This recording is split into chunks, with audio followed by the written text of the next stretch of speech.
늘 숙제가 하나님 나라에 대한 책이기도 하지만은 또 언약에 대한 책이고 십자가에 대한 책이거든요.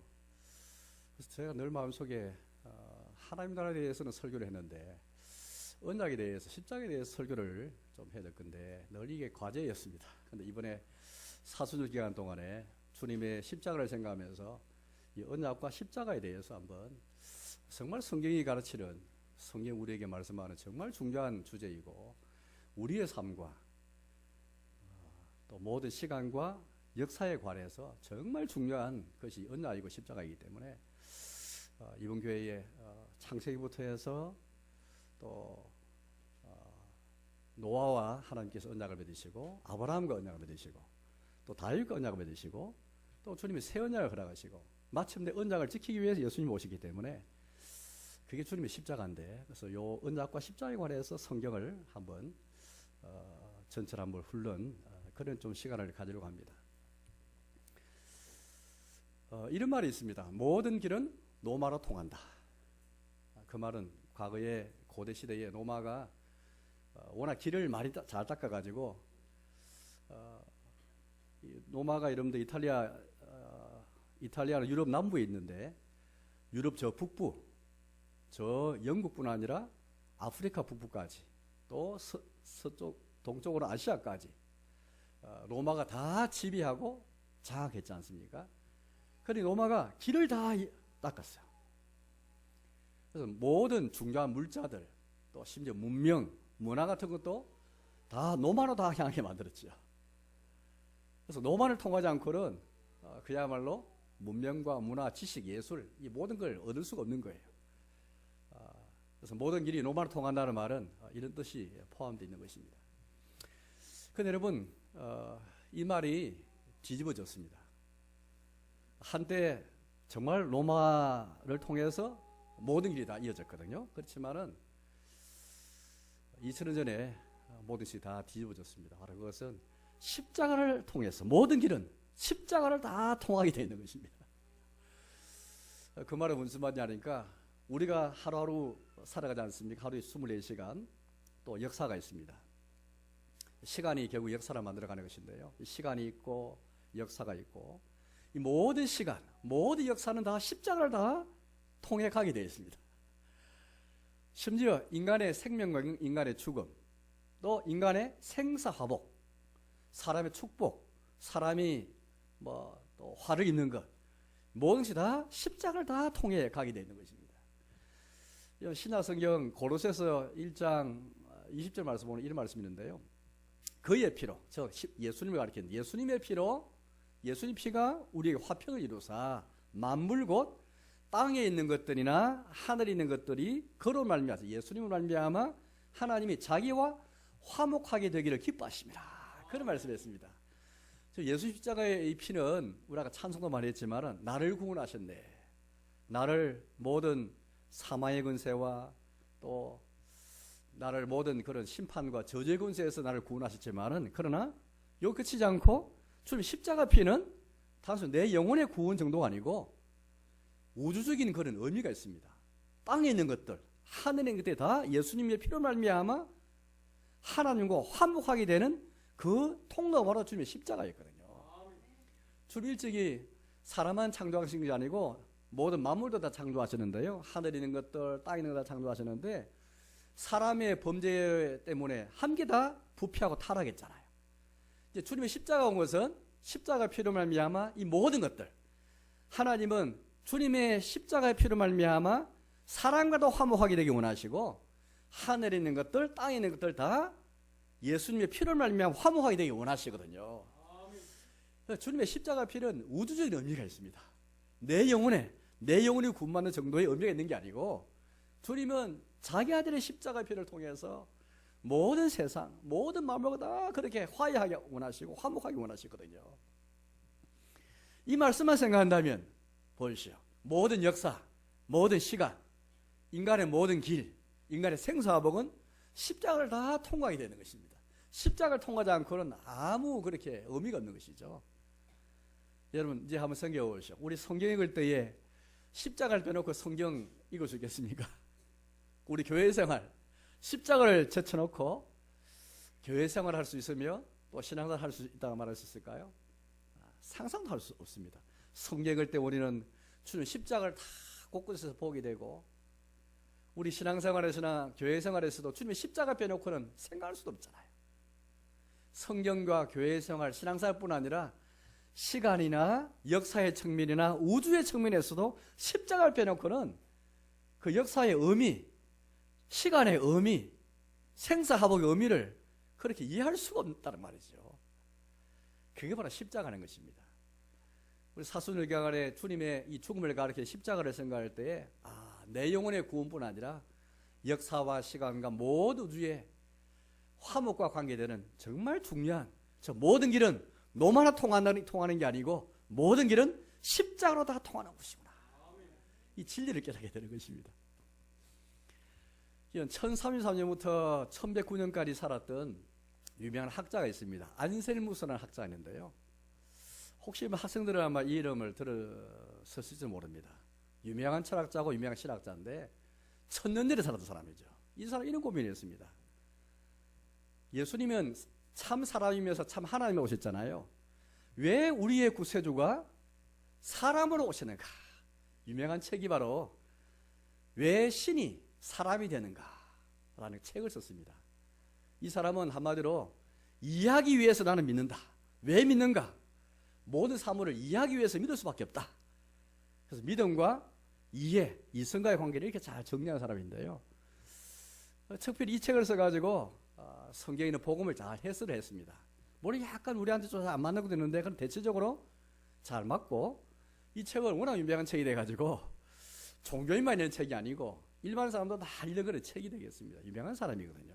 왜 신이 사람이 되었는가? 왜 될 수밖에 없는 필연적인 이유가 뭔가? 왜 하나님이 사람이 될 수밖에 없었는가? 또 사람이 될 뿐 아니라 왜 십자가에 비참하게 죽을 수밖에 없었는가? 이 두 가지 측면에서 필연적인 이유를 성경에서 찾습니다. 두 가지 이유를 들거든요. 하나는 사람이 죄를 지어가지고 범죄해가지고 하나님의 영광을 훼손해버렸잖아요. 훼손한 대가를 치르기 위해서 하나님이 사람이 될 수밖에 없었다. 왜냐하면 훼손한 대가를 치러야 되는데 치를 수 있는 능력과 또 사람이 그 죄를 지었기 때문에 능력이 있는 자와 또 의무를 가진 자가 함께 이 두 개를 다 겸비하기 위해서는 하나님이시면서 사람이 안 되면 불가능하다.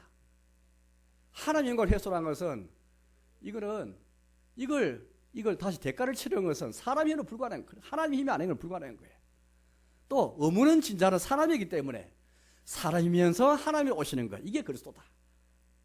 그렇게 논리를 풀어갔습니다. 두 번째는 왜 하나님이 왜 사람이 되셨는가? 저는 두 번째 논지를 가지고 이렇게 오늘 성경을 설교할 텐데요.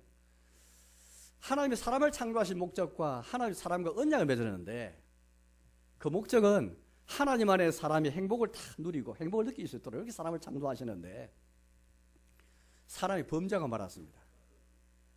그래서 하나님은 처음부터 시작을 자기가 시작하셔, 자기가 주도해서 사람을 언약을 맺기 때문에 언약 목적, 하나님 안에서 행복을 누릴 수 있도록 이 목적을 사람이 죄를 지어서 언약 깨었지만 언약 위반했지만 하나님이 자기가 시작하신 일이기 때문에 그 언약을 지키기 위해서, 또 언약을 지키려면은 언약을 위반한 것은 사람인데, 그래서 언약을 지켜야 되는 의무는 사람이 있지만은 언약 어긴 것에 대한 대가를 지불하는 것은 사람의 힘으로 안 되는 거예요.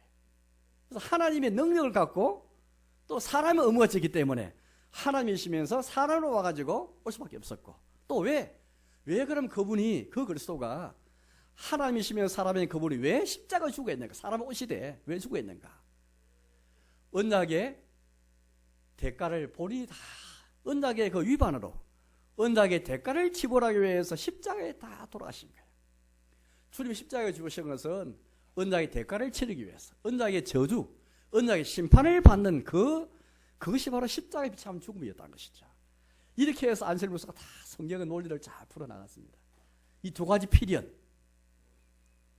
하나님 영광이 훼손당하는 것 대가를 지불하기 위해서, 언약을 지키기 위해서 하나님이 살아있는 수밖에 없었고, 또 그것도 십자가에 비참해 죽을 수밖에 없었다. 눈을 잘 펴나갔죠. 저 오늘 두 번째 논지를 가지고 오늘 설교 말씀을 드릴 텐데요. 여러분, 하나님과 사람 사이에 언약이 있었습니다. 언약이 있었고 또 언약을 사람이 위반해 버렸거든요. 그렇지만은 사람이 언약을 어기고 위반했지만은 그런 불구하고 하나님은 언약을 지키기 원하셨고 그 언약을 지키기 위해서 예수님께서 십자가에 오셨다는 것이죠. 사람을 오셨고 사람을 오시되 특별히 십자가에 비참 죽으신 것이죠. 그래서 오늘 저 설교를 세 가지 대조로 설교를 하려 합니다. 하나는 사람과 언약을 맺으신 하나님의 인자하심에 대해서 설교하고, 두 번째는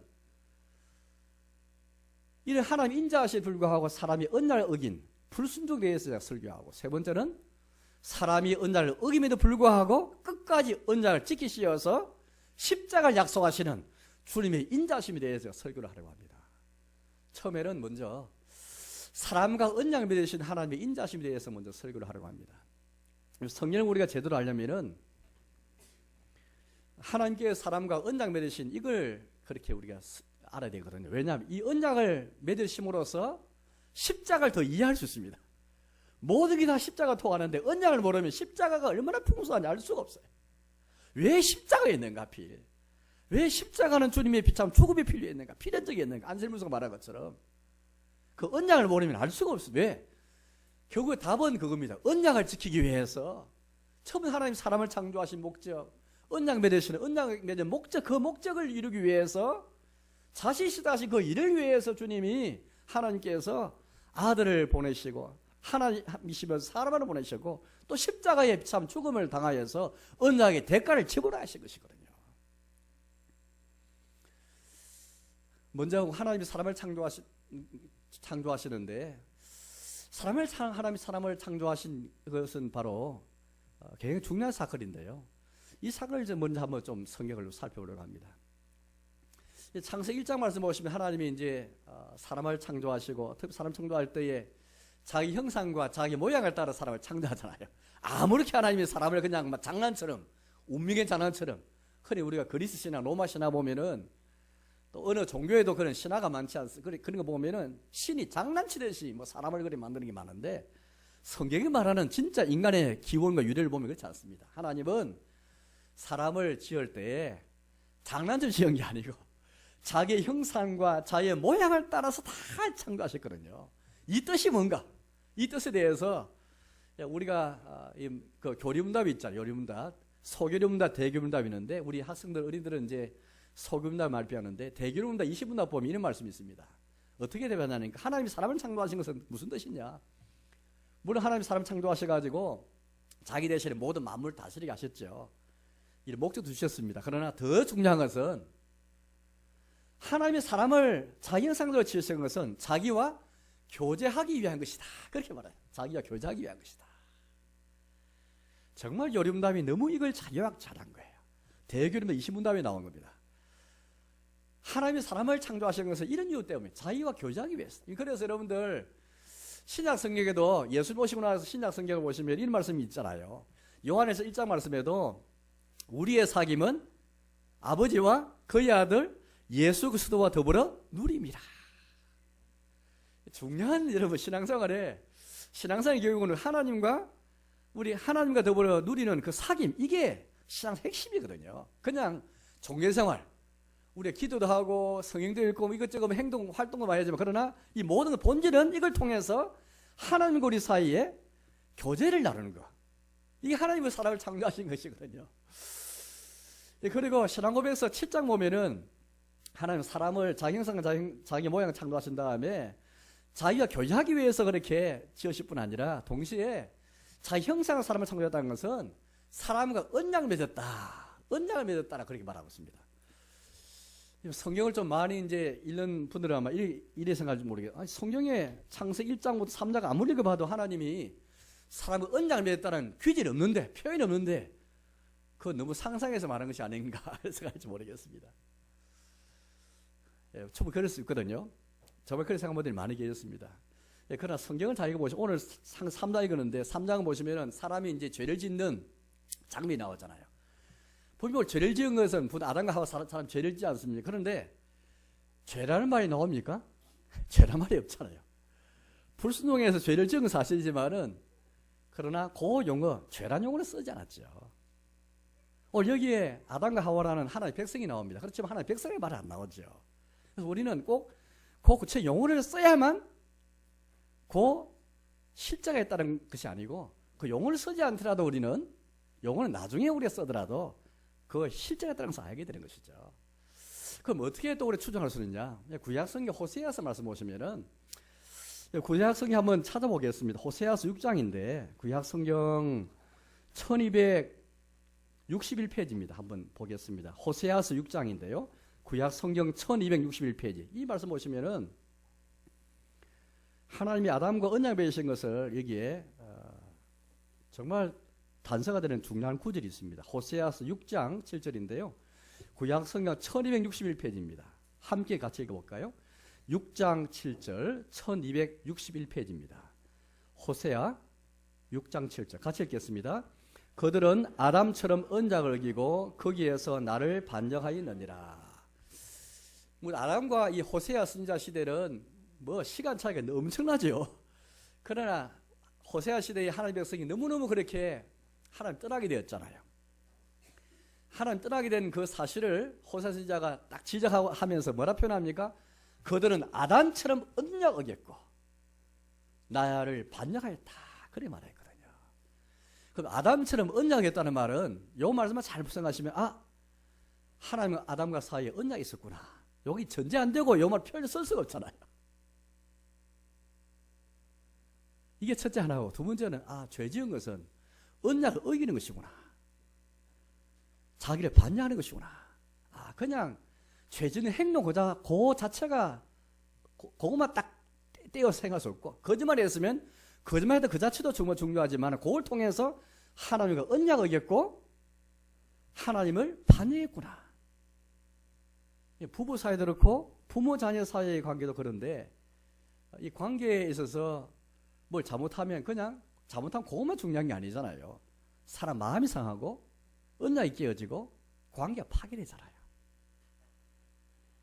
다 그거죠. 어쨌든 창세기사 들어와서 여러분들 하나님께서 아담과 언약 맺으신 것 우리 창세기 1장 3장부터 우리는 그렇게 우리가 한번 단서를 가지고 추정할 수 있는데 바로 그것은 하나님이 자기 형상과 자기 모양을 따라서 사람을 창조하신 것 여기에서 우리는 그래서 여름답이나 신앙고백에서 그냥 나온 게 아니고 성을 깊이 연구하는 가운데 우리 믿음의 선진들이 다 고백한 것이죠. 언약의 말, 요 창세기 1장에 3장까지 나오지 않지만은 호세아 6장 말씀을 가지고 성의 전체의 맥락을 보면서 또 하나님이 사람을 창조하신 그걸 보면서 하나님께 사람을 자기 형상대로 창조하신 것은 자기와 교제하기 위함이고 두 번째는 언약 맺으신 것이구나. 언약이라는 것은 인간 세계에 있는 게 언약이잖아요. 한번 생각해 보시죠. 제가 조금 말씀드린 것처럼 남편과 아내가 서로 결혼하면서 언약 맺었잖아요. 역사에 보면 왕과 신하가 언약 맺습니다. 봉신 계약, 봉신 조약을 맺습니다. 나라와 나라 사이에도 조약을 맺죠. 다 언약의 일종입니다. 또 우리 사회생활 하시 보면은 조그만 거 가지고 계약서 쓰고 계약을 맺잖아요. 다 언약 일종이죠. 근데 여러분 하나님이 우리와 계약을 맺고 조약을 맺었다 생각해 보세요. 표현은 제가 언약에 맺었지만은 이해하려면은 조약, 계약과 같은 것이거든요. 하나님이 인간 세계에서는 이 관계를 뜻하는 계약을 우리가 맺었다. 상상할 수 있겠습니까? 하나님이 구태여 왜 사람을 창조하시고 왜 사람과 그렇게 언약을 계약을 맺는 것입니까? 적어도 우리가 인간 사회에서 계약 맺고 조약 맺고 언약 맺는 것은 무슨 이유 때문입니까? 최소한 상대방과 동등한 관계이기 때문에 언약 맺는 거잖아요. 물론 각과 을의 관계가 약간 있습니다. 그렇지만은 각과 을의 관계 있다 할지라도 그래도 파트너가 되기 때문에 짝이 되기 때문에 두 사람 사이에서 그렇게 계약 조약을 맺는 것이거든요. 그런데 하나님께서 왜 사람을 창조하시고 왜 사람과 교제하기 원하셨고 왜 언약을 맺는 것입니까? 여기에서 신앙고백서 7장은 사랑과 맺은 언약에 대한 제목으로 잘 설명하고 있는데요. 이렇게 말합니다. 하나님과 피조물 사이, 피조물이라는 사람이 창조하신 창조하시기 때문에 피조물이잖아요. 하나님 창조주시고 우리 사람과 모든 이 세계는 다 피조물인데 이 간격은 너무 엄청나기 때문에 피조물인 사람은 너무 거리 엄청나기 때문에 피조물 사람은 무조건 하나님에게 순종해야 하는 관계이죠. 그렇잖아요. 창조주와 피조물의 관계는 너무 간격이 커가지고 피조물은 무조건 창조주에게 순종해야 할 관계죠. 그렇지만 하나님은 사람을 창조하셔서 자기가 교제하도록 하기 위해서, 자기가 교제하기 위해서, 그게 자기 형상대로 자기 모양을 창조하신 그 목적인데, 자기 교제하기 위해서 자기를 낮추어서 언약을 맺으셨다. 우리가 이런 언약 맺을 필요가 없는 우리잖아요. 자기 낮출 필요도 없고 무조건 피조물의 창조 순종하는 관계에 불과하고, 그러나 하나님은 얼마나 인간을 사랑하시고 얼마나 인간을 인자해 보시든지 자기를 낮추어서 인간 세계에 쓰이는 언약 관계를 들어서 자기를 낮추어 사람과 언약을 맺으셔서 자기 교제하기 원하신 것이죠. 우리 사람은 피조물 가운데 동물과 다른 걸 생명하고 있습니다. 동물의 생명과 사람 생명이 다르죠. 동물은 그냥 여러분들 뭐 문화나 예술 이런 게 없잖아요. 뭐 생각할 줄도 모릅니다. 그러나 사람의 생명이랑 동물의 생명은 전혀 다릅니다. 그냥 목숨만 나르는 게 생명이 아니고, 살아있는 그것만 생존만 생명이 아니고, 뭔가 살아가더라도 가치 있는 생명을 살아가는 게 사람이잖아요. 동물과 다릅니다. 오늘 하나님께서 사람을 그렇게 자기 형상대로 창조할, 동물은 그렇게 하지 않았습니다. 그러나 하나님은, 사람은 자기 형상으로 창조한 것은 곧 자기의 생명을 주는 것이잖아요. 아까 신화고백 7장에 보면 이런 말이 있습니다. 그럼 왜 무슨 목적으로 그렇게 하나님은 자기 앞서 언약을 맺으셨는가? 자기 자신을 사람에게 주시는데, 여러분 결국에는 남편과 아내가 서로 결혼을 통해 언약을 맺는 것은 뭡니까? 남편은 자기를 신부에게 주고 신부는 신랑에게 자신을 주는 관계잖아요. 그냥 뭐 신랑과 신부가 반지를 주고받고 이렇게 뭐 상대로 하지만, 그러나 신랑이 뭐 가지고 있는 중에서 일부만 신부에 주고 또 신부는 결혼할 때 일부만 주고 이런 게 아니잖아요. 언약을 통해 전부 다 주는 관계가 신랑과 신부 관계일 것입니다. 하나님께서 왜 잘 낮추어 사람 언약 맺었는 교제하기 위함인데, 그것은 자신을 사람에게 자신 자체를 인간에게 복으로 주시고 자신을 우리에게 상급을 주시기 위해서 낮추어서 언약을 맺으셨다, 그렇게 말하고 있습니다. 우리는 사회사를 보니까 좀 압니다. 진짜 좋은 관계는 어떤 관계입니까? 그 사람을 통해서 내가 조금 이득 보는 게, 볼 수 있는 관계가 좀 좋은 관계 아니고 자신을 전부 주는, 이게 진짜 관계잖아요. 자신을 전부 주는 그런 사람 만나는 게 우리가 인간관계에 정말 복이지 않습니까? 하나님은 우리에게 좀 돈을 좀 주고 뭘 조금 줘, 요거 주기 위해서 그런 게 아니고, 요거만 주는 게 아니고 자신 자체를 우리에게 복으로 주시고 상급으로 주셔서 우리가 그걸 누리도록 하기 위해, 향유하도록 하기 위해서, 누리도록 하기 위해서, 그래서 이렇게 해서 하나님을 즐거워하도록 하기 위해서. 하나님이 우리에게 상급이 되고 하나님이 복이 안 되면 어떻게 하나님을 즐거워할 수 있겠습니까? 억지로 하나님 즐거워할 수 없잖아요. 하나님 자신이 우리에게 복이 되고 하나님 자신이 우리에게 진짜 상이 되니까.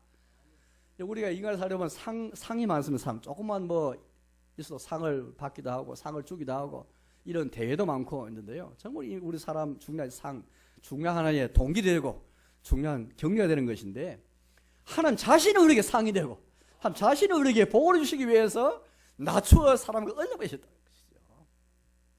이건 하나님의 인자하심을 외에는 설명할 길이 없는 겁니다. 더구나 하나님이 사람을 자형을 만드실 때에 인간에게 뭘 주었습니까? 이성과 자유를 주셨죠. 자유를.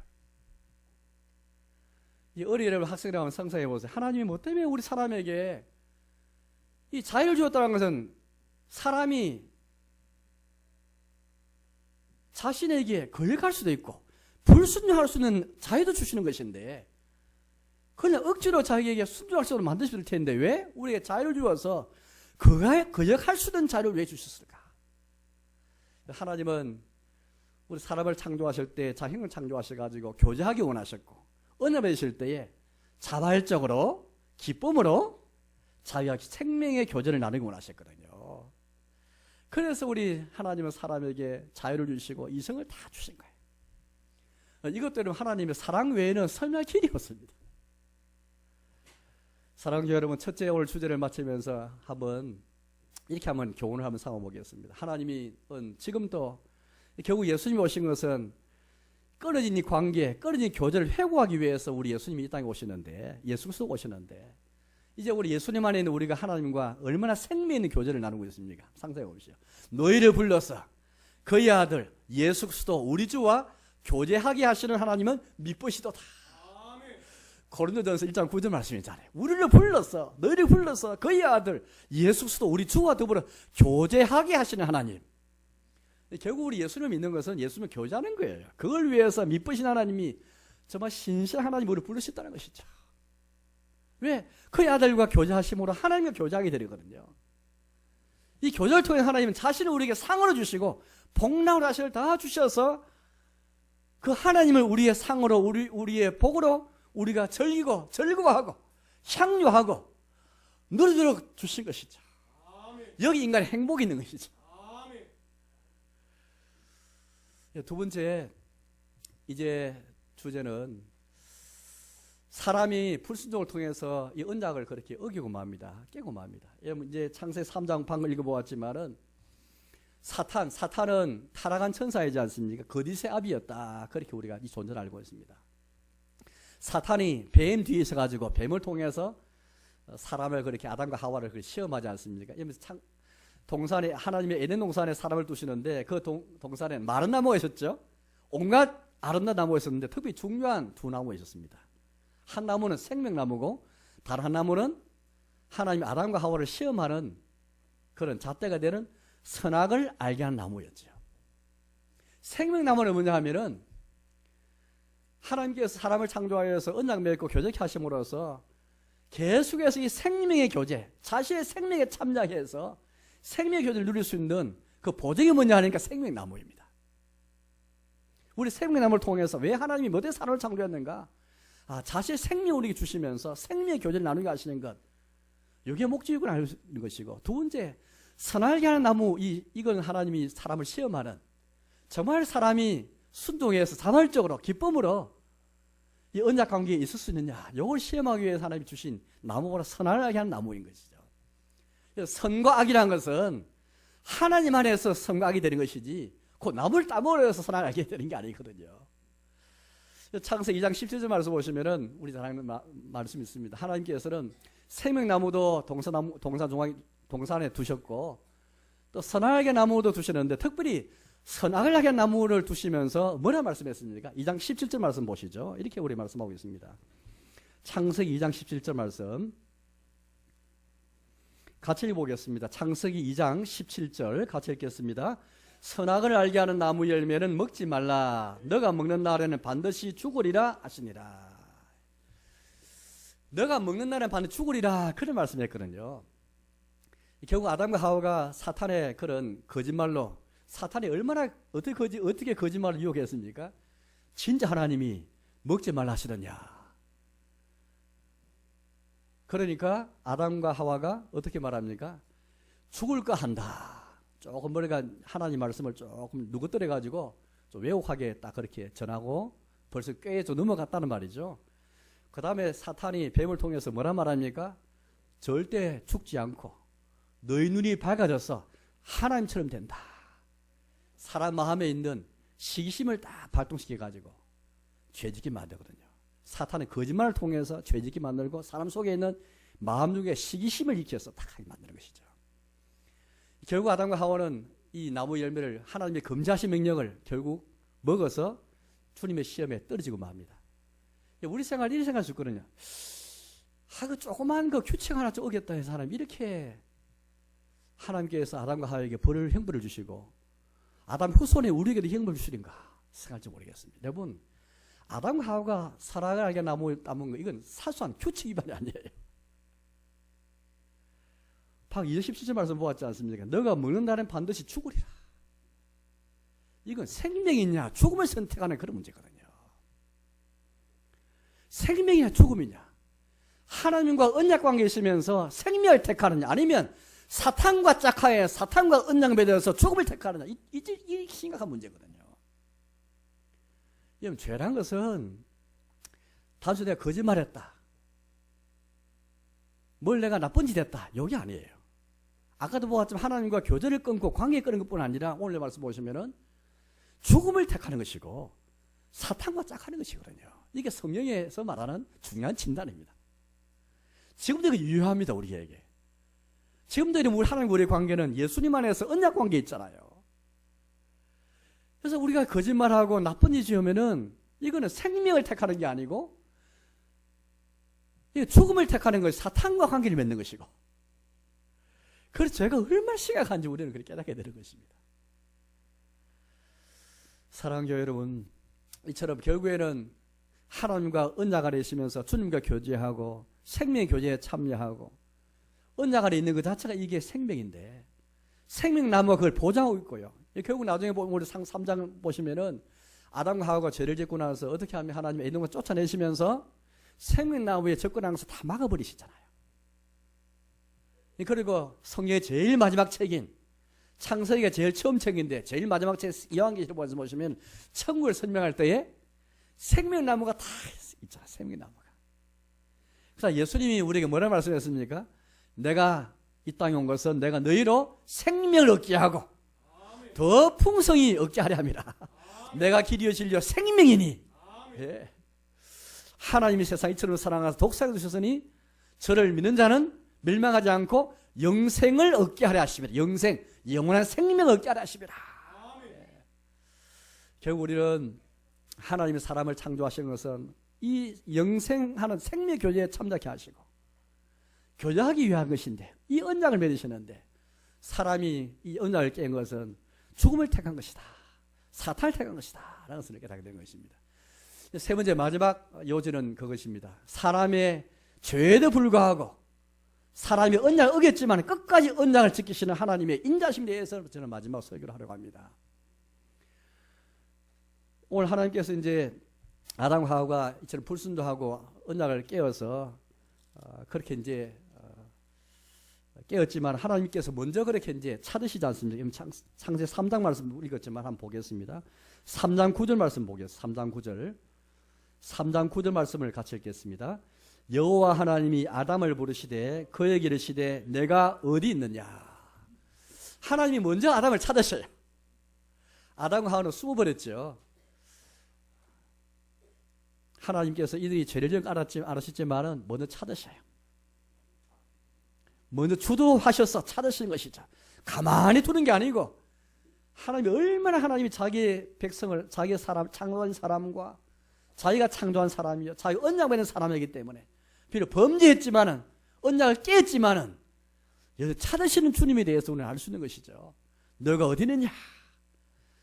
그걸 하나님께서 이제 첫째는 뱀에게, 뱀 뒤에는 사탄이 있는 것이죠. 뱀과 사탄에게 심판하시고 그 다음에 여자와 남자에게 각각 형벌 주시면서 중요한 것을 말씀하게 되는 것이거든요. 오늘 이 말씀 통해서 우리는 하나님이 얼마나 사람 언약 깼지만 여전히 언약 지키시는 하나님, 특히 오늘 창세기 3장 15절 말씀 보시면 하나님 여기서 십자가를 약속하시죠. 십자가. 놀라운 말씀이 나오지. 에덴 동산에는 언약도 나타났고 십자가 다 나타났습니다.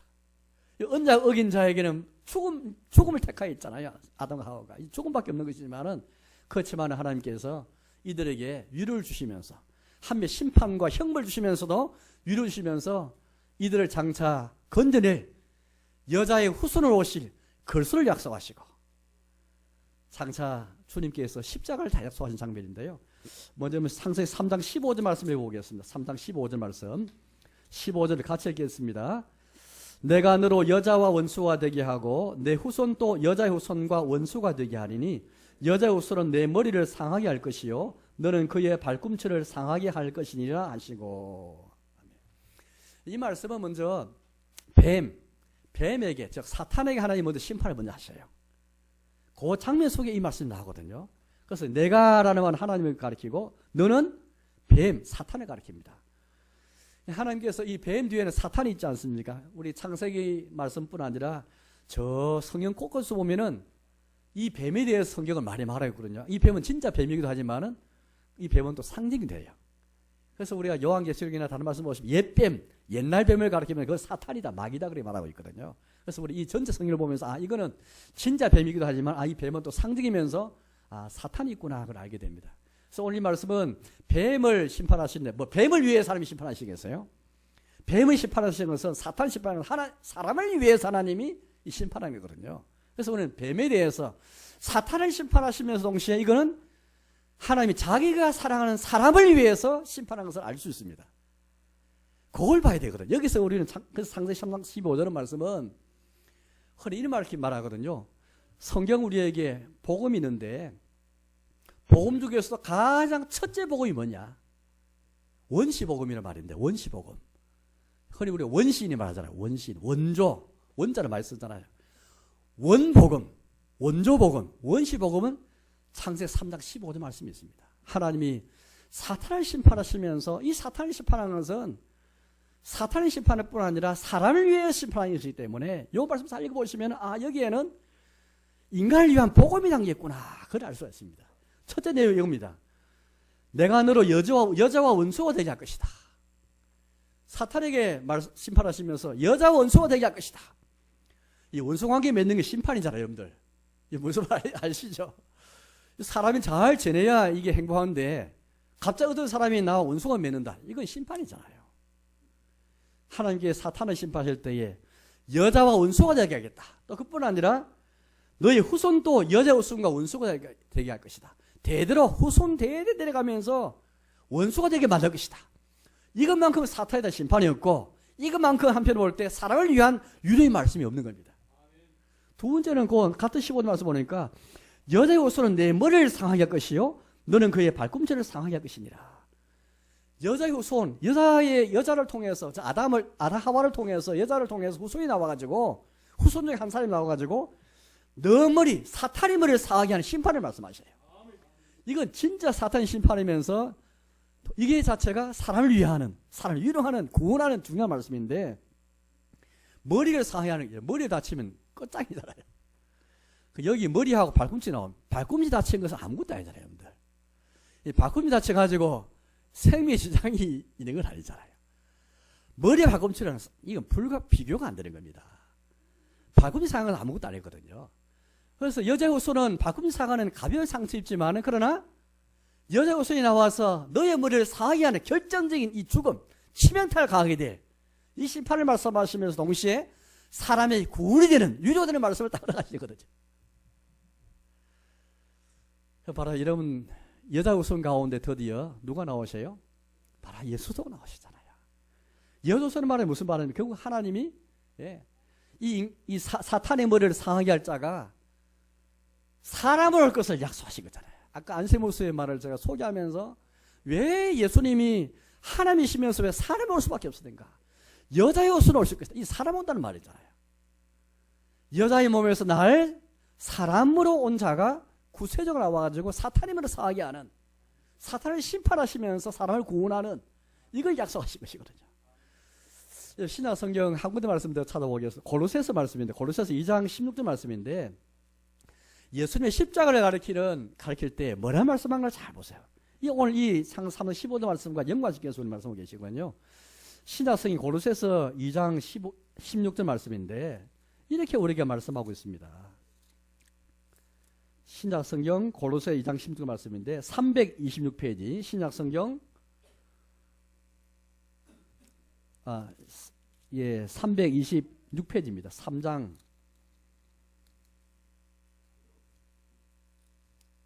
잠깐만요.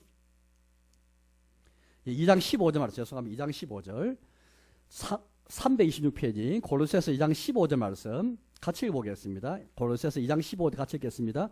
통치자들과 권세들을 무력화하여 드러내어 구형거리로 삼으시고 십자가로 그들을 이기셨느니라. 아멘. 이 앞에 말씀하신 예수의 십자가를 쭉 설명하는 가운데 이게 통치자들 권세들은 사탄의 무리를 가리키는 말이에요. 통치자 권세들 진짜 인간 세계인 통치자 권세자가 아니고 영적인 세계의 통치자. 왜냐하면 사탄은 요한복음 12장 말씀 보시면은 이 세상 임금이다 그런 말이에요. 이 세상 임금이다. 이 세상을 다스리고 통치하면서 자기의 종으로 삼으려 하거든 사람을요. 그래서 별명이 사탄은 세상 임금이 되기 원하는 세상 통치자, 권세를 가진 자 똑같은 거예요. 근데 뭐라 말합니까? 통치자의 권세자들, 인간의 사탄의 물을 가기 말인데, 무력화하여. 예, 무력화했다니 사탄의 물을 박살냈다는 말이거든요. 그 다음에 드러내어, 공개 드러내어서 구경거리로 삼으시고, 십자가로 그들을 이기시느니라. 이게 예수 십자가의 의미인데, 여기에 창세기 3장 15절 말씀과 다 연관되거든요.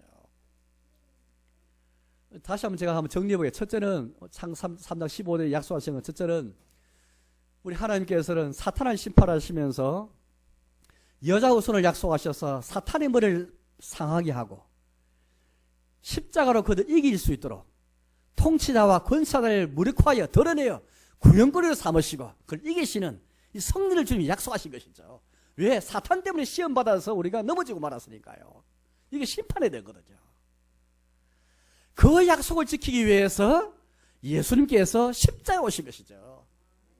제일 큰 것은 하나님이 창조와 사람 창조와 언약 맺는 목적, 자기 우리에게 복을 주시고 상을 주기는 것을 즐거워하도록 여기에 사람이 행복 누리도록 이 목적을 이루기 위함이고, 두 번째는 이걸 지키기 위해 하나님은 사람을 약속하시는 것이죠. 뱀을 심판하시며 사람에게 여자 후손 가운데 사탄임을 상할 것이다.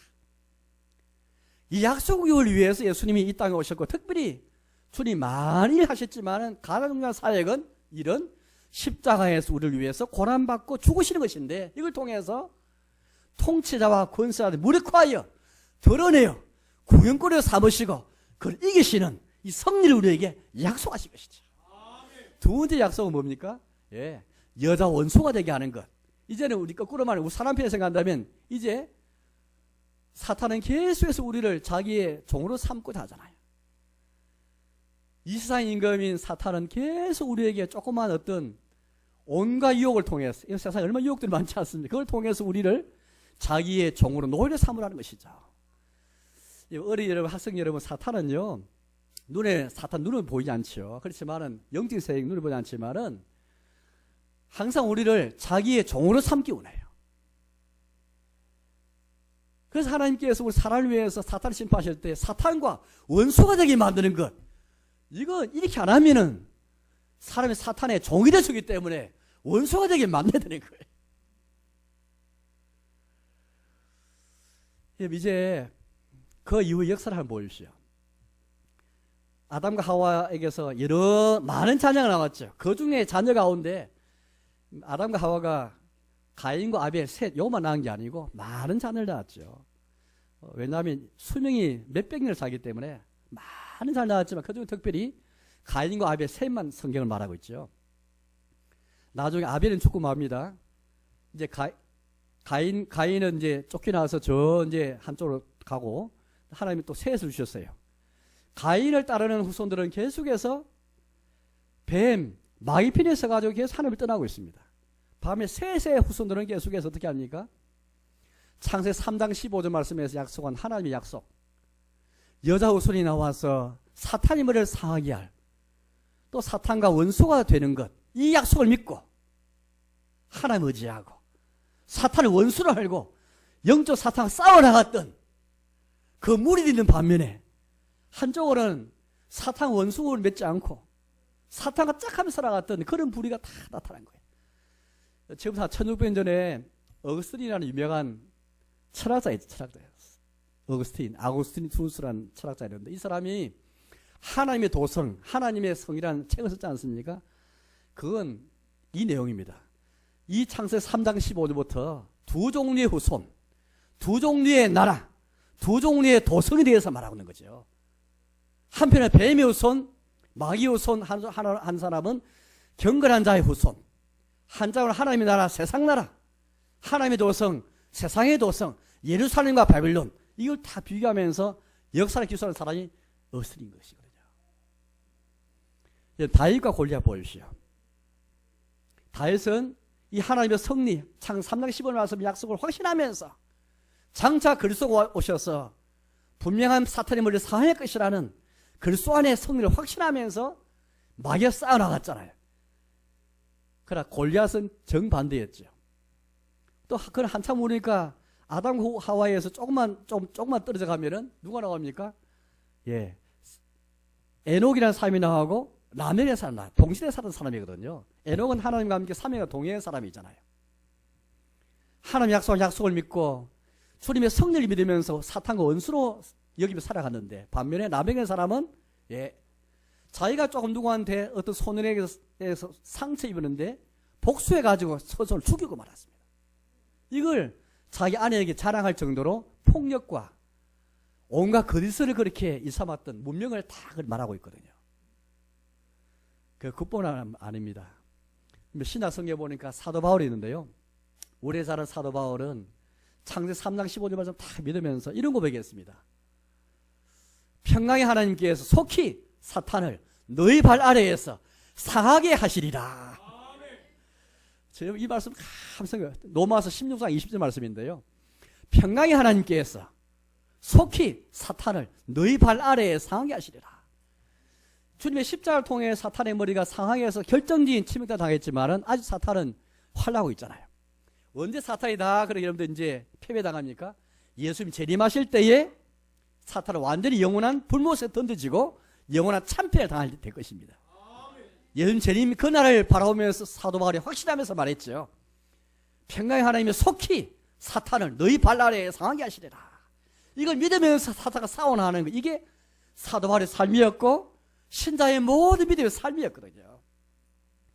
이제 오늘 설교를 그렇게 이제 정리하려고 합니다. 여러분, 첫째로 생각할 것은 오늘 창세기 3장 말씀뿐 아니라 창세기 1장에서 3장 말씀 통해서 하나님이 우리 사람을 창조하셔서 언약을 맺으시고 교제케 하신 이걸 통해서 하나님이 얼마나 우리 사람을 사랑하시는가, 하나님이 얼마나 인자하신 분이신가, 이걸 생각하면서 우리는 신앙생활에서 본질적으로 신앙생활 교회생활 하지만은 예수님 안에서 우리 하나님과 생명인 교제, 이게 신앙생활 핵심이구나. 예수님과 연합하고 예수님과 교제하고 하나님과 생명의 교제 나누는 거, 이게 진짜 신앙생활 핵심이구나. 이렇게 깨닫고 두 번째는 예수님 안에 있는 성리를 확신하면서 우리도 사도 바울처럼 모든 믿음의 사람들처럼 셋의 후손으로서, 경건한 자의 후손으로서 사탄을 원수로 이기고 살아가는 것. 우리 안에 욕심도 있고 또 세상에 유혹도 많지만, 그러나 이 모든 배후에는 사탄이 역사해가지고 우리 욕심을 다 유발시키고 유혹이 넘어지게 만드는 건 사탄이잖아요. 이 세상 인간과 이 세상의 신처럼 행사하면서 우리를 자기의 종으로 만드는 사탄과 원수 이기면서, 사람이 원수가 아니라 여러분들, 사탄이 원수, 사탄이 원수 여기면서 사탄을 대적하며 살아가는 것, 이게 우리가 이제 해야 될 중요한 사명이 우리 있는 것입니다. 아무쪼록 오늘 창세기 3장 15절 요한복음을 우리가 다 바라보면서 얼마나 하나님이 인자하신 분인가. 사람이 언약 어겼지만 끝까지 언약 지키기 위해서 구원을 약속하시고 그 약속대로 예수님이 십자가에 오셨고 우리의 비참에 죽으셨고 우리 대신 언약의 저주를 받으셨고, 그래서 우리는 예수님 안에 성리를 확신하면서 매일매일마다 영적으로 사탄과 싸워나가는 저와 여러분 되시기를 주님의 이름으로 축복합니다.